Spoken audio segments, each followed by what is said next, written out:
Le vrombissement mécanique assourdissant d'un énorme moteur diesel industriel s'est répercuté violemment sur les eaux calmes et pures du lac Blackwood. Je n'ai pas eu besoin d'un système de sécurité high-tech, ni d'une notification sur mon smartphone, pour comprendre que toute ma vie était en train d'être activement détruite. Je pouvais sentir physiquement les lourdes vibrations rythmiques, au plus profond de la terre sous mes grosses bottes de travail, à la seconde même où je suis sorti de mon camion. Il était exactement 10 heures du matin, un mardi. Je venais de conduire 3 heures d'affilée, revenant d'une inspection de site éreintante de plusieurs jours, en ne tenant que grâce à du café noir bon marché et au silence de l'autoroute. Je suis un évaluateur principal de la conformité environnementale et un enquêteur légiste des terres fédérales, âgé de 34 ans. Je passe ma vie entière à traiter avec de grands pollueurs d'entreprises, des promoteurs immobiliers corrompus, et à naviguer dans les mandats incroyablement denses et intransigeants de la loi fédérale sur la pureté de l'eau. Il y a 3 ans, j'ai utilisé jusqu'au dernier centime de mes économies durement gagnées pour acheter une magnifique maison en cèdre à charpente en A, construite sur mesure pour 750 000 $, située sur 3 acres de terrain boisé au bord du lac. Ce n'était pas seulement un bien immobilier pour moi. C'était un sanctuaire écologique soigneusement préservé, un lieu calme et isolé, caché du bruit incessant et suffocant de ma carrière gouvernementale très exigeante. Alors que je sprintais le long de la longue allée de gravier, la dense canopée de pins s'est finalement ouverte, et le monde devant moi s'est complètement arrêté. Le souffle m'a été violemment coupé. Mais je me suis agressivement forcé à ravaler la panique montante. Une énorme pelleteuse Caterpillar jaune de 30 tonnes était garée en plein centre de ce qui était autrefois mon salon. Les lourdes chenilles d'acier avaient complètement écrasé mon porche d'entrée, réduisant la maçonnerie de pierre personnalisée et coûteuse en une pathétique poussière grise et poudreuse. Tandis que je regardais, complètement figé dans un état de choc clinique et détaché, l'énorme godet d'acier a basculé en arrière et s'est abattu agressivement sur le toit voûté en cèdre de ma maison. Le craquement explosif et écœurant du bois qui se fendait et du verre qui se brisait a résonné sur l'eau comme un coup de canon. Mon sanctuaire à 750 000 $ s'est effondré sur lui-même, instantanément réduit à un tas massif de décombres déchiquetés, de métal tordu, et à un épais nuage de poussière de cloisons sèches toxiques, en moins de 30 secondes. Une personne normale se serait immédiatement effondrée à genoux dans la terre. Une personne normale aurait crié, pleuré, appelé la police locale, ou se serait désespérément jetée devant la machinerie lourde pour l'arrêter. Mais je ne suis pas une personne normale. Mon cerveau a instantanément contourné le traumatisme émotionnel humain normal pour basculer immédiatement vers la logique mécanique, froide et calculatrice de ma profession. Je n'ai pas regardé mes meubles cassés ou mes souvenirs écrasés. Mes yeux se sont fixés directement sur les profondes tranchées mécaniques déchiquetées que le bulldozer venait de creuser dans la terre meuble. Les énormes chenilles d'acier avaient complètement franchi la lisière des arbres. Le lourd godet était en train de traîner du bois de cèdre traité, de l'isolant en fibre de verre et de la poudre de cloison sèche toxique, directement dans la limite de 50 yards d'une zone humide protégée désignée de classe 1. Un silence froid, lourd et absolu s'est abattu sur mon esprit, noyant complètement le rugissement du moteur diesel. Ce n'était pas seulement un cas de vandalisme grave de propriété. C'était un déversement industriel catastrophique non autorisé, se produisant directement sur un habitat migratoire protégé. Mes mains n'ont pas tremblé. Ma respiration a ralenti pour atteindre un rythme régulier. La vague initiale et suffocante de choc s'est instantanément évaporée de mon sang, entièrement remplacée par une rage glaciale et hautement calculée. J'ai lentement remonté la fermeture éclair de ma veste en toile vert olive, me protégeant de la brise matinale fraîche venant du lac. Je n'ai pas attrapé mon téléphone pour appeler le shérif du comté local. Les flics locaux s'occupent des plaintes pour tapage nocturne et des conflits domestiques mineurs. Ce que j'avais sous les yeux était une scène de crime fédéral de plusieurs millions de dollars, et les auteurs se tenaient juste en face de moi. J'ai lentement tourné la tête, balayant du regard le périmètre du nuage de poussière toxique qui s'élevait des ruines de ma maison. À exactement 50 pieds de là, positionné en toute sécurité sur une petite colline herbeuse surélevée, complètement à l'écart des débris volants, se trouvaient ma mère, Patricia, et mon père, Robert. Juste à côté d'eux se tenait mon frère de 28 ans, Vance, l'enfant chéri chroniquement au chômage et agressivement privilégié. Vance portait un polo aux couleurs pastel impeccable, des lunettes de soleil de créateur coûteuses, et il tenait nonchalamment un thermos Yeti haut de gamme. Patricia tenait son smartphone plaqué or parfaitement stable à 2 mains. Elle enregistrait activement la destruction violente de ma maison en haute définition. L'objectif de sa caméra était pointé directement sur le cèdre brisé, puis elle a lentement balayé avec le téléphone pour capturer directement ma réaction. Elle avait un large sourire, imperturbable et profondément sociopathe, plaqué sur son visage. La cruauté pure et sans filtre de ma propre chair et de mon propre sang, traitant l'anéantissement du travail de ma vie comme un simple contenu divertissant pour les réseaux sociaux, a agi comme une injection directe d'eau glacée dans mes veines. Je n'ai pas couru vers eux. Je n'ai pas serré les poings. J'ai marché lentement, mes bottes craquant lourdement sur les morceaux éparpillés et ruinés de mon Porsche. Quelle vue tragique et déprimante. Vance a ricané bruyamment, ne prenant même pas la peine de me regarder dans les yeux. Il a pris une gorgée désinvolte et odieuse de sa tasse isotherme, faisant un vague geste en direction de l'énorme tas de bois éclaté. Cette charpente en a été incroyablement démodée, David. Honnêtement, toute cette esthétique de cabane rustique était une véritable horreur. J'ai dit à l'équipe de démolition de raser tout le terrain jusqu'à la terre brute. Je fais venir mon architecte personnel la semaine prochaine pour couler les fondations en béton d'un immense manoir moderne au bord du lac. Il y aura une piscine à débordement de malades, juste là où se trouvait ta stupide cuisine. Ça va être absolument légendaire pour mes fêtes en bateau l'été. Tu n'as même pas de bateau, Vance, ai-je déclaré sèchement, ma voix complètement dépourvue de toute émotion humaine reconnaissable. Je n'ai pas haussé la voix pour rivaliser avec le rugissement du moteur diesel. J'ai parlé avec le calme clinique et terrifiant d'un chirurgien sur le point de pratiquer une incision fatale. Et plus important encore, tu ne possèdes pas un seul centimètre de cette terre. Oh, s'il te plaît, arrête d'être si incroyablement dramatique et égoïste, David. Patricia a soupiré bruyamment, levant les yeux au ciel dans une démonstration exagérée d'épuisement suburbain. Elle gardait son téléphone en or levé, son doigt fermement posé sur le bouton d'enregistrement, entièrement convaincue d'être l'héroïne de cette histoire. La famille partage ses richesses. C'est ainsi qu'une vraie famille fonctionne. Tu es toujours en voyage pour ces audits gouvernementaux ennuyeux de toute façon. Tu n'as pas besoin d'un immense et magnifique terrain au bord du lac juste pour t'asseoir seul et regarder des oiseaux stupides. Ton jeune frère a besoin de s'installer enfin et d'accueillir son réseau d'amis. Il mérite une propriété de luxe premium pour projeter le succès au monde. C'est ton devoir, en tant que grand frère, de subvenir à ses besoins. C'est la terre de Vance maintenant, pauvre type. Va louer un minuscule appartement en ville, là où est ta place. Elle a souri de nouveau, une expression tordue et terrifiante de triomphe narcissique absolu. Elle se tenait là, attendant que je m'effondre. Elle voulait désespérément des larmes. Elle voulait une dispute à grands cris. Elle voulait une démonstration pathétique et impuissante de défaite qu'elle pourrait sauvegarder sur son téléphone et re-regarder plus tard avec ses riches amis du country club, pour prouver à quel point elle était généreuse envers son plus jeune fils. Je me suis arrêté à exactement 10 pieds d'elle. J'ai regardé directement dans l'objectif de la caméra de son téléphone, offrant un léger rictus, tranchant comme une lame de rasoir, qui a fait vaciller son sourire pendant une microseconde. Continue d'enregistrer, Patricia, ai-je dit doucement, ma voix portant un poids létal et intransigeant. Assure-toi que la pelleteuse de 30 tonnes soit bien visible dans le cadre.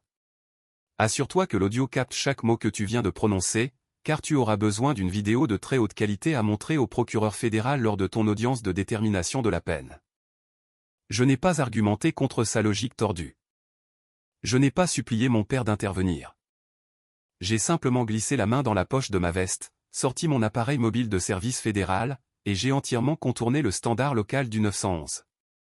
J'ai composé une ligne directe fédérale, restreinte et très spécifique, j'ai appuyé sur le bouton du haut-parleur, et j'ai laissé le téléphone sonner bruyamment dans l'air froid.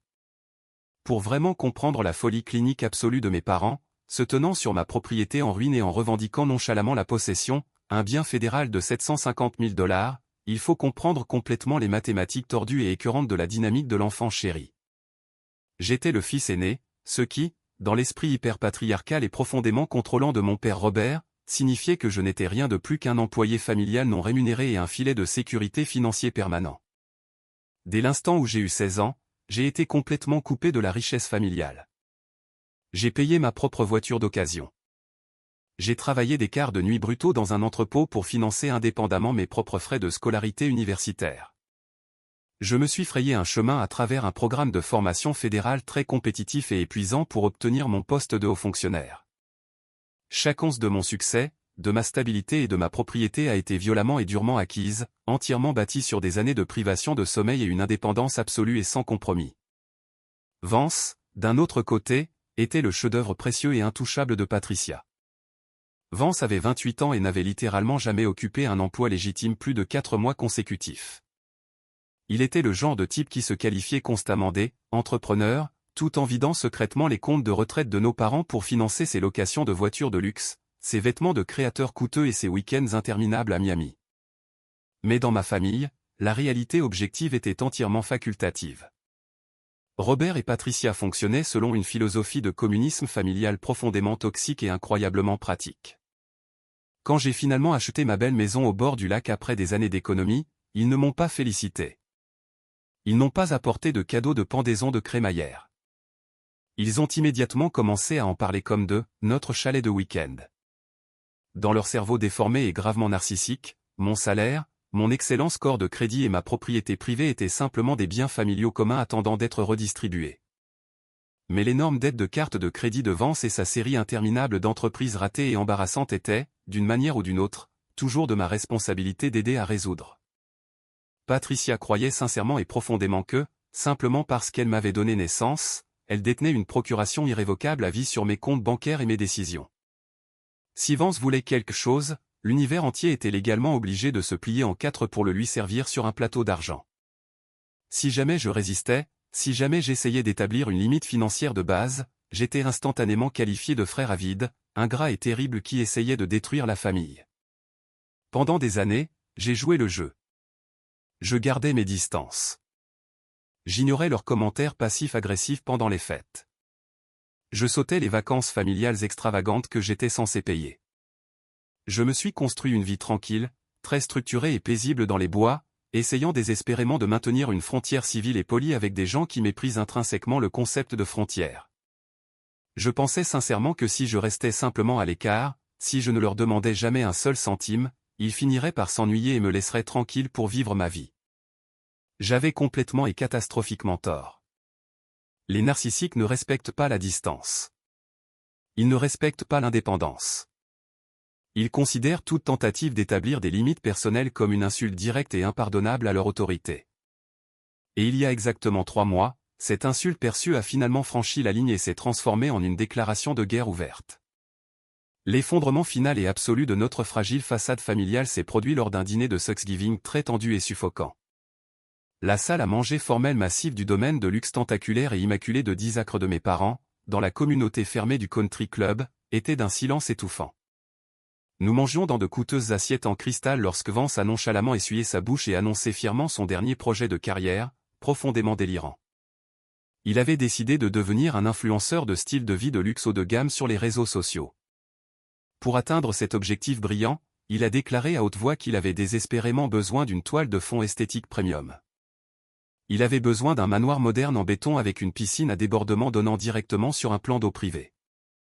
Sans hésiter une seule seconde, il a nonchalamment regardé par-dessus la dinde rôtie, a pointé sa fourchette vers moi, et m'a demandé de signer l'acte de propriété légale de ma maison en cèdre afin qu'il puisse la démolir et commencer son projet de construction. Il n'a pas demandé à l'acheter à prix réduit. Il n'a pas demandé de prêt. Il m'a demandé de lui donner simplement une propriété de 750 000 $, absolument gratuitement. Je me souviens avoir posé ma fourchette en argent sur la table, le fixant avec une incrédulité totale et absolue. J'ai lentement regardé Robert, m'attendant pleinement à ce que mon père, un homme supposément éduqué, rit de l'absurdité pure et sans filtre de la demande. Au lieu de cela, Robert a essuyé sa bouche avec une serviette en lin monogrammée, s'est penché en arrière dans sa lourde chaise en bois, et a hoché la tête en signe d'accord sérieux. C'est parfaitement logique, avait dit David Robert, utilisant sa voix de tribunal, tonitruante et autoritaire, qu'il utilisait pour intimider les jeunes associés. Tu n'es de toute façon jamais dans ce chalet. Tu voyages pour le travail. Transfère l'acte de renonciation à ton frère lundi matin. J'ai un ami personnel proche au bureau de l'urbanisme du comté qui me doit une faveur. Il peut accélérer le permis de démolition municipale et nous pouvons faire déblayer le terrain d'ici la fin du mois. Je n'ai pas crié. Je n'ai pas jeté mon verre de vin en cristal contre le mur. J'ai regardé directement Robert, gardant ma respiration parfaitement calme et ma posture entièrement détendue. Si la famille est si incroyablement désireuse de fournir une propriété de luxe premium avance pour filmer ses vidéos, ai-je demandé, ma voix tombant dans un ton bas et très dangereux. Alors pourquoi ne découpez-vous pas simplement 2 acres de cet immense domaine de luxe de 10 acres sur lequel nous sommes assis en ce moment? Vous avez toute une colline privée à l'arrière. Construisez son manoir en béton et sa piscine à débordement dans votre propre jardin. Patricia avait visiblement reculé comme si je venais de la gifler physiquement. Elle a laissé tomber lourdement son verre de vin sur la table, éclaboussant de vin rouge la nappe blanche. Son visage s'est tordu en un masque de pur dégoût aristocratique. Je ne ferai absolument rien de tel, a claqué Patricia, sa voix stridente, offensée, et dégoulinant de suffisance. Notre domaine est parfaitement, impeccablement paysagé. Je n'aurai pas une zone de construction bruyante, sale et dégoûtante qui gâchera ma vue paisible sur le terrain de golf pendant les 2 prochaines années entières. De plus, Vance veut organiser des fêtes bruyantes en bateau avec ses amis. Ton terrain est caché dans les bois sombres. C'est l'endroit parfait pour qu'il fasse du bruit sans déranger nos riches voisins du country club. C'est à ce moment précis que le dernier fil effiloché de l'attachement familial s'est définitivement rompu dans ma poitrine.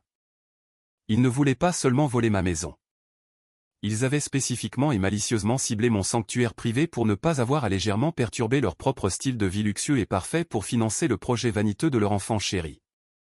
Ils considéraient ma ruine financière totale et catastrophique comme une alternative totalement acceptable pour éviter de gâcher légèrement la vue de Patricia sur le 18e trou.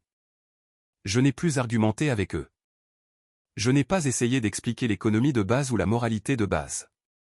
J'ai simplement souri d'un sourire froid et vide, je me suis poliment excusé de la table, et je suis rentré chez moi.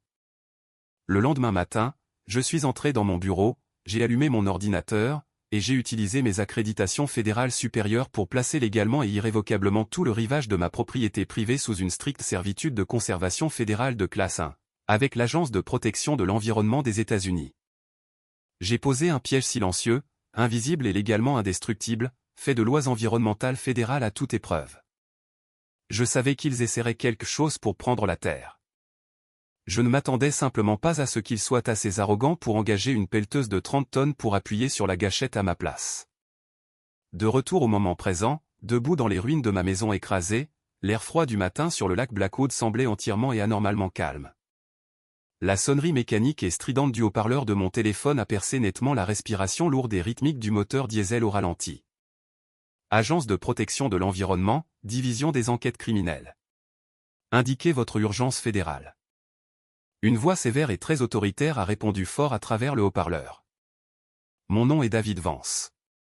Matricule 47 Alpha, ai-je déclaré clairement, en maintenant un contact visuel fixe et inébranlable avec mes parents, complètement imperturbable. Je signale la destruction active et catastrophique d'une zone humide et d'une servitude de conservation protégée par le gouvernement fédéral, par une équipe de démolition commerciale non autorisée. Je me trouve à l'identifiant de propriété 49 Bravo. J'ai besoin d'agents fédéraux lourdement armés sur place immédiatement. Restez en ligne, enquêteur Vance, a ordonné la répartitrice fédérale, sa voix se dépouillant instantanément de tout ton désinvolte pour adopter un protocole rigide. Le cliquetis rapide et lourd d'un clavier mécanique a résonné fort à travers le récepteur. Je vérifie les coordonnées de la propriété par rapport à la base de données nationale des servitudes de conservation en ce moment même. Il y a eu une pause d'exactement 4 secondes qui a semblé une éternité. Coordonnées confirmées, a déclaré la répartitrice, sa voix maintenant vive et urgente. Tout dragage ou destruction mécanique non autorisée de ce rivage spécifique constitue un crime fédéral immédiat en vertu de la loi sur la pureté de l'eau. Nous dépêchons une unité tactique d'intervention rapide lourdement armée. N'approchez pas la machinerie lourde. Compris, ai-je répondu calmement, en appuyant sur le bouton de fin d'appel et en baissant mon téléphone. L'opérateur de la démolition privée, assis dans la cabine vitrée de l'énorme pelleteuse jaune, n'était pas sourd. Il avait sa fenêtre latérale entièrement ouverte pour combattre la chaleur matinale à l'intérieur de la cabine, et il avait clairement entendu les mots « Division des enquêtes criminelles » et « Crime fédéral » diffusés à voix haute depuis le haut-parleur de mon téléphone. Les yeux de l'opérateur se sont écarquillés de panique pure et primale. Il n'a pas doucement abaissé l'énorme godet d'acier au sol. Il a violemment frappé sa main lourde et tachée de graisse contre le grand interrupteur d'arrêt d'urgence rouge sur sa console de commande. Le rugissement assourdissant du moteur diesel de 30 tonnes s'est éteint instantanément, s'étouffant violemment dans un silence choquant et incroyablement lourd. Qu'est-ce que vous fichez, a aboyé Robert avec colère, agitant agressivement ses bras en direction de la cabine vitrée. Il a complètement ignoré mon appel téléphonique, s'avançant rapidement vers la machine dans son polo de golf immaculé, agissant comme un PDG réprimandant un employé paresseux. Je paie votre entreprise à l'heure, idiot. Remettez cette machine en marche tout de suite et finissez de déblayer le rivage. Vance a besoin que les fondations soient nivelées d'ici jeudi matin. L'opérateur a violemment ouvert la lourde porte de la cabine d'un coup de pied et est pratiquement tombé de la machine, le visage complètement pâle et transpirant abondamment sous son casque de sécurité jaune. « Vous êtes fou, mec » a hurlé l'opérateur, sa voix se brisant alors qu'il pointait un doigt tremblant directement sur la poitrine de Robert. « Vous avez dit à mon patron que c'était une démolition résidentielle standard. Vous nous avez donné un permis municipal signé du comté. Si je traîne un godet en acier de 30 tonnes à travers une zone humide fédérale de classe 1, l'EPA révoquera définitivement ma licence d'opérateur commercial, confisquera une machine d'1 demi-million de dollars, et me jettera dans un pénitencier fédéral pour 10 ans. Je ne touche plus un seul centimètre de cette terre. » L'opérateur n'a pas attendu que Robert argumente. Il n'a pas demandé son salaire. Il a attrapé sa glacière en plastique, a sprinté sauvagement le long de mon allée de gravier en ruine, et a complètement abandonné l'énorme machine jaune. Je ne l'ai pas regardé s'enfuir. J'ai simplement fait demi-tour, je suis allé à l'arrière de mon camion, j'ai déverrouillé le haillon métallique, et j'ai sorti mon lourd ordinateur portable de service fédéral, résistant au choc. Je l'ai posé à plat sur la surface métallique froide, j'ai ouvert l'écran renforcé, et je l'ai rapidement connecté à mon point d'accès mobile sécurisé. Pendant que Robert était occupé à crier des menaces vides et pathétiques à un ouvrier du bâtiment en fuite, j'ai rapidement tapé mes identifiants administratifs, contournant 3 couches distinctes de sécurité biométrique pour accéder directement au système d'information géographique central du gouvernement. En exactement 90 secondes, j'ai consulté les registres de transfert immobilier pour mon comté spécifique. C'était là, brillant sur l'écran, un acte de renonciation et un permis de démolition municipale, officiellement déposé et tamponné il y a exactement 48 heures. Robert avait explicitement falsifié ma signature, transférant illégalement le titre de ma propriété de 750 000 $ directement au nom de Vance. C'était une fraude immobilière flagrante et indéniable. Je n'ai pas cligné des yeux. J'ai exécuté une dérogation administrative forcée sur le fichier numérique, verrouillant instantanément l'ensemble du titre de propriété derrière une mise sous séquestre fédéral d'enquête, incassable. Robert ne pouvait pas le vendre. Il ne pouvait pas me le retransférer pour cacher le crime, et il ne pouvait pas soudoyer un greffier local pour effacer comme par magie les documents. Il était complètement piégé numériquement dans une cage de sa propre fabrication, et les chasseurs fédéraux étaient déjà en route. J'ai lentement fermé le couvercle de mon ordinateur portable fédéral. Les lourdes charnières renforcées se sont verrouillées avec un clic satisfaisant. Le piège numérique était définitivement posé. Je me suis appuyé le bas du dos contre le haillon métallique froid de mon camion, j'ai croisé les bras sur ma poitrine, et j'ai simplement regardé l'illusion absolue de ma famille se dérouler en temps réel. Robert, mon père, revenait en marchant agressivement le long de l'allée de gravier en ruine, son visage rouge vif de rage patriarcale. Il avait complètement échoué à rattraper l'opérateur de démolition terrifié. Il a ajusté le col de son polo de golf immaculé, prenant de profondes et lourdes respirations pour se ressaisir. Il était associé principal dans un très prestigieux cabinet d'avocats d'affaires locales. C'était un homme qui avait passé toute sa vie d'adulte entièrement protégé par sa richesse, ses costumes sur mesure coûteux, et son vaste réseau de juges de comtés locaux et de politiciens corrompus. Il croyait sincèrement et profondément qu'il était complètement intouchable. Il croyait que la loi était quelque chose qui ne s'appliquait qu'aux pauvres. David, à quelle sorte de farce enfantine et ridicule essaies-tu de jouer en ce moment, a aboyé Robert bruyamment, pointant un doigt accusateur directement sur mon visage. La dissonance cognitive qui émanait de lui était presque suffocante. Il se tenait au milieu d'une catastrophe environnementale massive qu'il avait personnellement orchestrée. Et pourtant, son cerveau refusait simplement d'accepter qu'il avait fait quoi que ce soit de mal. As-tu sérieusement payé ce col bleu idiot pour qu'il s'enfuit? Essaies-tu d'embarrasser cette famille? Parce que je ne jouerai pas à ces jeux stupides avec toi. Je vais appeler mon ami au bureau de l'urbanisme tout de suite, et ensuite je vais appeler le maire local. Nous serons ravis de faire un chèque à la ville pour une petite amende paysagère. La famille a beaucoup d'argent. Vance construit sa piscine à débordement sur cette propriété aujourd'hui. Et c'est mon dernier mot sur la question. Patricia, ma mère, a finalement baissé son smartphone plaqué or.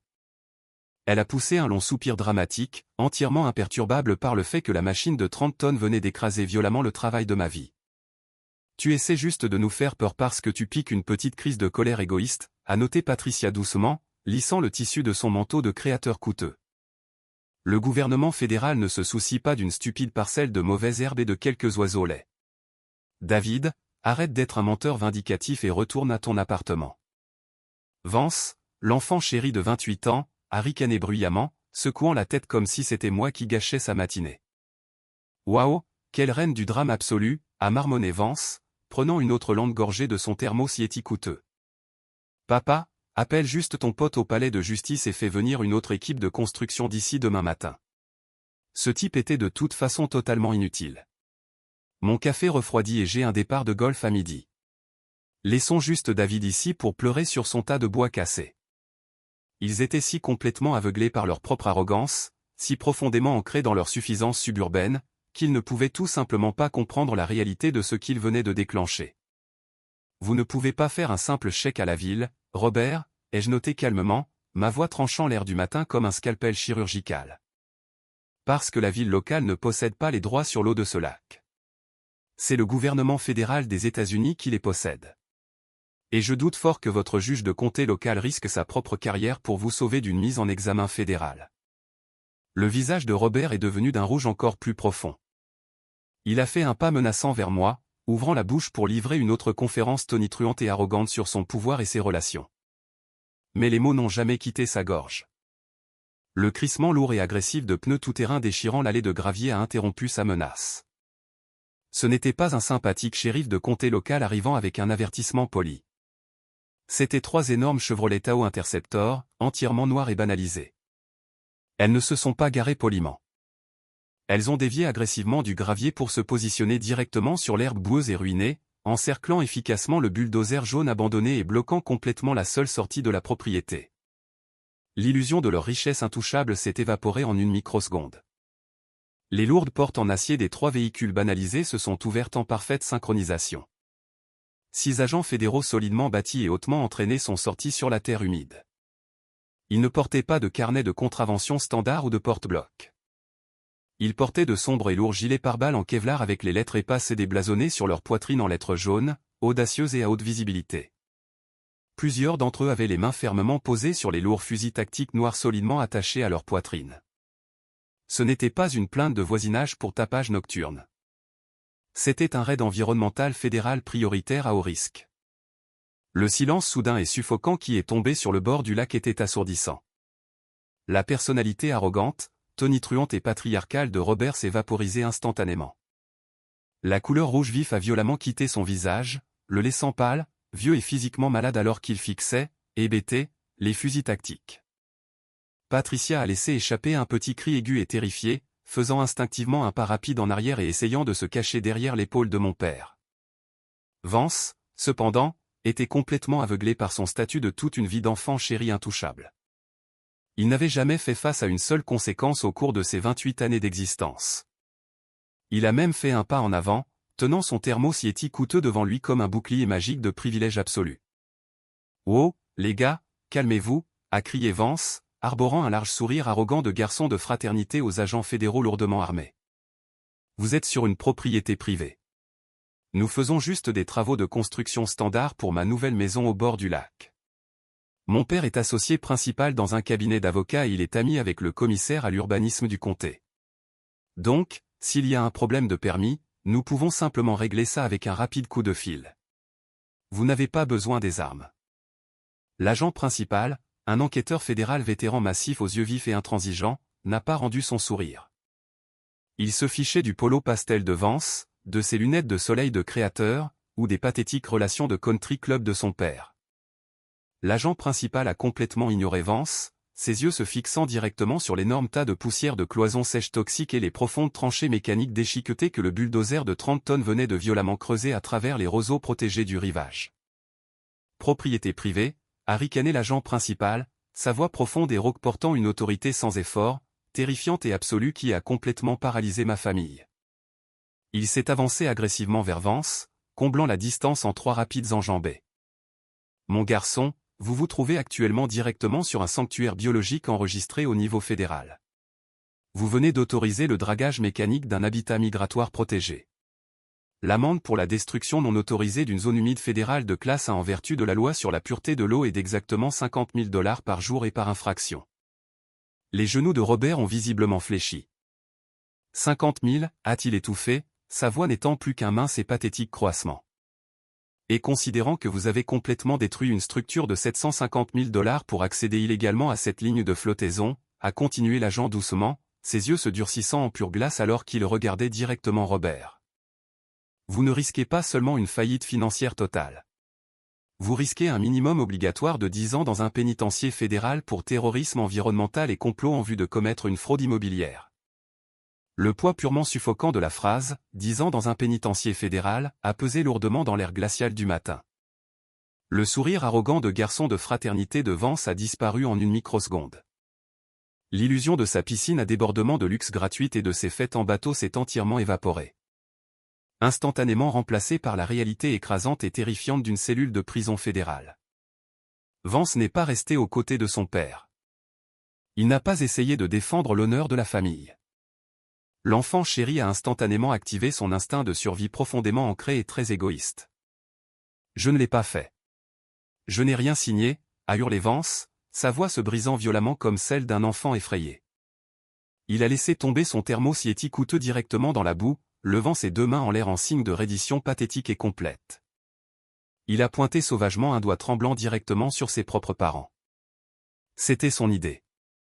Mon père a falsifié la signature sur le permis de démolition. Ma mère a payé l'entreprise de bulldozer en espèces. Je voulais juste une maison. Je ne leur ai pas dit de détruire une zone humide fédérale. C'est eux qui l'ont fait. Arrêtez-les. Vance, comment peux-tu, a haleté Patricia brusquement, ses mains volant à sa bouche dans une incrédulité pure et horrifiée. La riche matriarche de banlieue venait d'être violemment et impitoyablement sacrifiée par l'enfant chéri même pour lequel elle avait commis un crime fédéral. Tais-toi, maman. Je ne vais pas aller dans une prison fédérale pour une stupide parcelle de terre, a gémi Vance hystériquement, faisant 3 pas frénétiques en arrière, se distançant physiquement et émotionnellement de la responsabilité légale catastrophique de ses propres parents. Patricia a complètement abandonné sa posture digne. Elle a pointé agressivement son smartphone plaqué hors vers Vance, son visage se tordant de pure rage. Il vous ment, officier. Il nous a supplié pour cette propriété. Il a dit que la maison de son frère était laide et qu'il avait besoin d'un manoir pour projeter le succès à ses amis. Nous avons détruit cette maison pour toi, Vance, espèce de morveux ingrat. Et vous avez réussi, impeccablement, à documenter toute cette conspiration criminelle en vidéo haute définition, Patricia, ai-je noté sèchement, ma voix tranchant brusquement à travers la dispute. J'ai pointé directement le smartphone plaqué or, toujours serré fermement dans la main tremblante de ma mère. Les yeux perçants de l'agent principal se sont instantanément fixés sur l'appareil. Patricia s'est figée. Une panique pure, irrationnelle et sans mélange a complètement envahi son cerveau. Elle était si protégée par son privilège qu'elle supposait sincèrement que le système juridique fédéral strict fonctionnait exactement comme une publication supprimée sur les réseaux sociaux. Elle supposait que si elle se débarrassait simplement de la vidéo, il n'y aurait aucune preuve et les agents fédéraux devraient simplement s'excuser et s'en aller. Le pouce de Patricia a frénétiquement parcouru l'écran de verre lisse, essayant désespérément de balayer vers le haut, de fermer l'application de la caméra, et d'appuyer sur le bouton de suppression. Non, je ne l'ai pas fait. Je n'ai rien enregistré, a gémi Patricia bruyamment, ses doigts tâtonnant sur le verre. C'est juste un différend familial. La vidéo a disparu. Il n'y a pas de preuves. Vous ne pouvez pas nous arrêter. Les forces de l'ordre fédéral ne tolèrent pas la destruction active de preuves numériques lors d'une enquête pour crime à haut risque. Lâchez cet appareil tout de suite, a rugi l'agent principal, sa voix profonde submergeant tout le bord du lac. Avant que Patricia puisse même traiter l'ordre, un deuxième agent, solidement bâti, a comblé la distance en 2 rapides enjambées. Il n'a pas hésité. Il a saisi avec force le poignet droit de Patricia, lui arrachant violemment le bras vers le bas et le tordant fermement derrière son dos. Le smartphone plaqué or a glissé de ses doigts, atterrissant doucement dans l'herbe humide, l'écran toujours brillamment allumé. Le cliquetis métallique lourd des menottes en acier se déroulant d'une ceinture tactique a résonné brusquement à travers la propriété en ruine. L'agent a saisi son poignet gauche, les croisant fermement sur son manteau de créateur coûteux et les a sécurisés avec de l'acier glacial. Le cliquetis du crantage des dents métalliques s'engageant était assourdissant. Vous êtes en état d'arrestation pour complot en vue de commettre une destruction environnementale criminelle, fraude immobilière, et tentative active de destruction de preuves fédérales, a annoncé l'agent sèchement. Patricia, a crié Robert, sa voix tonitruante se brisant complètement en un sanglot frénétique et aigu. Il a instinctivement fait un pas vers sa femme, levant ses mains vides. L'agent principal l'a saisi avec force par l'épaule et l'a fait pivoter, le plaquant face contre le capot du SUV noir. « Officier, s'il vous plaît, écoutez-moi » a balbutié Robert sauvagement, ses yeux écarquillés de panique non filtrée alors que les lourdes menottes en acier se resserraient fermement autour de ses propres poignets. Il a désespérément regardé par-dessus son épaule vers moi. Le père arrogant qui avait menacé de me chasser de la famille 20 minutes plus tôt était complètement et irrévocablement brisé. « David, s'il te plaît, dis-leur que c'était un malentendu. Dis-leur que j'avais ta permission de signer le permis de démolition. Dis-leur que tu voulais que le chalet soit démoli. Si je suis inculpé d'un crime fédéral, je serai radié du barreau à vie. Je perdrai mon cabinet d'avocat. S'il te plaît, nous sommes ta famille. » Je ne suis pas tombé à genoux. Je n'ai pas crié sur lui. Je suis simplement resté, puissant dans ma veste en toile, fixant les ruines de mon sanctuaire. Je ne peux pas dire aux agents fédéraux que je t'ai donné la permission de détruire une zone humide protégée, Robert, ai-je déclaré sèchement, ma voix complètement dépourvue de toute pitié. Parce que si je prétends soudainement que j'ai autorisé cela, l'EPA m'inculpera immédiatement en tant que co-conspirateur. Je ne risque pas mon dossier professionnel impeccable, mon badge fédéral, et 10 ans dans un pénitencier fédéral pour couvrir une fraude criminelle que tu as orchestrée juste pour que Vance puisse avoir une piscine gratuite. J'ai regardé directement dans ses yeux terrifiés. Tu n'as pas besoin de me couper de la richesse familiale, Robert, parce que le gouvernement fédéral est sur le point de couper la famille de sa richesse. Au cours des 18 mois suivants, le système de justice fédérale et l'Agence de protection de l'environnement ont exécuté une démonstration de maître, absolue et impeccable, de destruction bureaucratique contre ma famille. Ils ont répondu à chaque menace arrogante que mes parents avaient jamais proférée contre moi avec des mathématiques judiciaires strictes, intransigeantes et terrifiantes. Parce que Patricia avait activement enregistré tout le crime en haute définition sur son smartphone plaqué or, leurs avocats d'affaires agressifs et coûteux n'avaient absolument aucune marge de manœuvre pour négocier. Le procureur fédéral n'a même pas eu à travailler dur. Il s'est simplement tenu dans la salle d'audience et a diffusé la vidéo parfaitement claire de Robert avouant à voix haute avoir falsifié un permis municipal, de Vance ordonnant explicitement la destruction de la zone humide pour une piscine à débordement, et de Patricia finançant activement le bulldozer de 30 tonnes. La cerise absolue sur le gâteau étaient les images de la caméra corporelle des agents fédéraux, qui montraient clairement Patricia essayant désespérément et pathétiquement de supprimer le fichier vidéo numérique lors d'un raid fédéral en cours. Le juge n'a été absolument pas amusé par leurs excuses sans fin. Robert, le patriarche tonitruant qui croyait sincèrement que ses relations au country club local faisaient de lui un dieu parmi les hommes, a subi un effondrement professionnel et juridique dévastateur et total. Il a été formellement inculpé pour faux en écriture, fraude immobilière grave, et violation massive de la loi sur la pureté de l'eau. L'association du barreau de l'État l'a définitivement radié, le dépouillant de son partenariat de haut rang dans son cabinet d'avocat et de sa prestigieuse licence, instantanément. Le juge fédéral l'a condamné à exactement 60 mois, 5 années complètes, dans un pénitencier fédéral. La personnalité de matriarche de banlieue arrogante et intouchable de Patricia a été complètement et violemment anéantie au tribunal fédéral. Elle a été reconnue coupable de complot en vue de commettre une destruction environnementale et de falsification de preuves fédérales. Le juge l'a condamnée à 48 mois, 4 années complètes, dans un établissement fédéral à sécurité minimale, déclenchant instantanément son expulsion permanente et profondément humiliante de son country club exclusif. Vance, l'enfant chéri arrogant de 28 ans qui avait immédiatement essayé de sacrifier ses propres parents pour sauver sa peau, n'a pas échappé au rayon de l'explosion fédérale catastrophique. Il a été reconnu coupable de sollicitation active de destruction d'habitat et d'avoir agi comme complice de fraude immobilière. Il a été condamné à 36 mois, 3 années complètes, en prison fédérale. Comme condition spécifique de sa libération surveillée, l'homme privilégié qui exigeait une piscine à débordement de luxe immaculé a été légalement contraint de porter un gilet de sécurité orange à haute visibilité et de passer 1000 heures épuisantes à ramasser manuellement des déchets toxiques dans des marécages publics. Mais les peines de prison n'étaient pas la fin. Leur ruine financière totale a été le coup de grâce dévastateur final. Le gouvernement fédéral ne négocie pas les amendes environnementales. Parce que le bulldozer de 30 tonnes avait illégalement pénétré dans une zone humide protégée de classe 1 et causé un déversement massif de cloisons sèches toxiques directement dans l'eau, le juge fédéral a infligé les sanctions légales maximales absolues.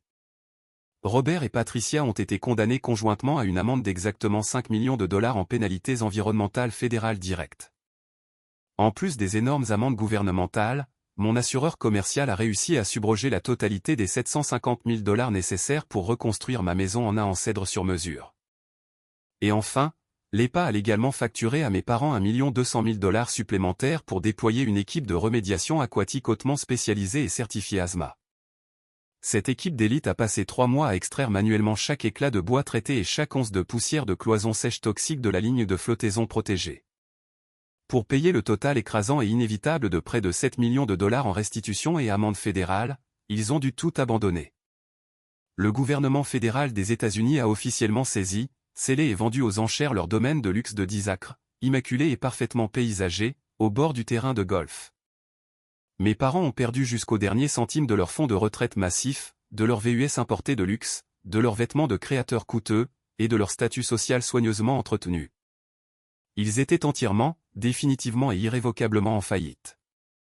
Le magnifique domaine où ils avaient organisé ce suffocant dîner de Thanksgiving, l'endroit même où ils avaient comploté pour voler ma maison afin de protéger leur précieuse vue sur le terrain de golf, a été vendu au plus offrant pour payer le désordre toxique qu'ils avaient créé. Ma propriété de 750 000 dollars, cependant, a été impeccablement débarrassée de tous les débris et de la poussière toxique par l'équipe de remédiation fédérale ASMA 3 mois plus tard. La terre a été purifiée et les roseaux indigènes ont été soigneusement replantés le long du rivage. J'ai utilisé l'énorme indemnité d'assurance, entièrement financée par les actifs saisis de mes parents, pour concevoir et construire un superbe manoir écologique amélioré de 2 étages. J'ai installé des portails de sécurité en acier renforcé, un système de caméras de périmètre à la pointe de la technologie, et d'immenses baies vitrées offrant une vue parfaite et dégagée sur le lac paisible et tranquille. Ma famille avait sincèrement pensé qu'elle pouvait utiliser un document de comté falsifié et une excuse profondément toxique et narcissique de communisme familial pour raser au bulldozer l'œuvre de toute ma vie. Ils ont fait tout cela juste pour qu'un jeune homme de 28 ans, privilégié et chroniquement au chômage, puisse afficher un style de vie factice devant ses frères de fraternité universitaire. Ils ont complètement supposé que, parce que j'avais toujours été le grand frère calme et responsable, je paniquerais simplement, que je céderais la terre, et que j'absorberais tranquillement la perte financière massive pour éviter d'embarrasser le nom de la famille.